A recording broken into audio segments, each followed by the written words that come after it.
Ang Enhanced Basic Education Curriculum Act o punong Republic Act No. 10533 naging pasar sa itong Mayo 15, 2013 na nagmando sa pagpatuman sa bagong nga programa sa patag sa edukasyon, ang K-12 program.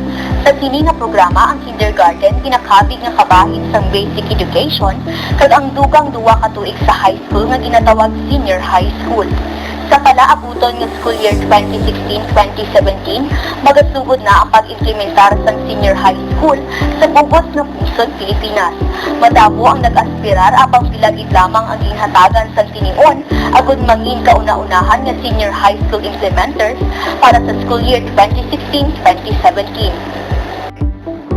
Sa dibisyon sa Iloilo halimbawa, isa kagatos gid lamang ka eskwelahan ang ginaprubahan nga mangin senior high school implementers.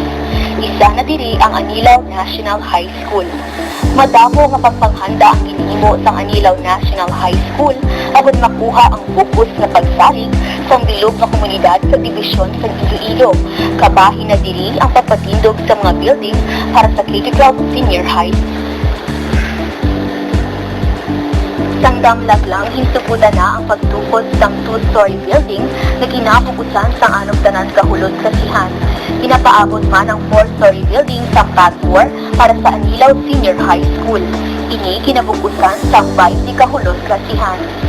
Kag matapos ang 3 ka bulan nga preparasyon sa mga pasilidad, equipment ka mangin stakeholders, ang Anilaw National High School handa na sa pagpatuman sa K-12 Senior High School. Ang Anilaw National High School mag-a-offer sa mga masunod nga track sunod sa interes kag abilidad sa incoming grade 10 completers. Academic tracks para sa mga mahuyugon sa siyensya, matematika, filosofiya, social sciences kag komunikasyon. Technical Vocational Livelihood track ang magatudlo sa mga estudyante sa paggamit sa mga bag-o nga teknolohiya para sa ila palangabuhian.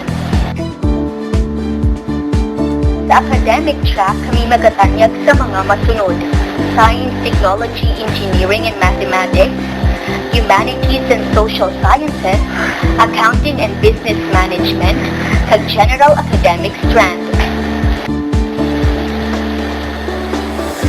Sa Technical Vocational Livelihood track, kami matatanyag sa mga masunod: Home Economics na specialized in food and beverage servicing, bread and pastry servicing, kag dressmaking. Agri-Fishery Arts na specialized in organic agriculture, kag pest management. Industrial Arts specialized in automotive servicing, carpentry, kag consumer electronics servicing.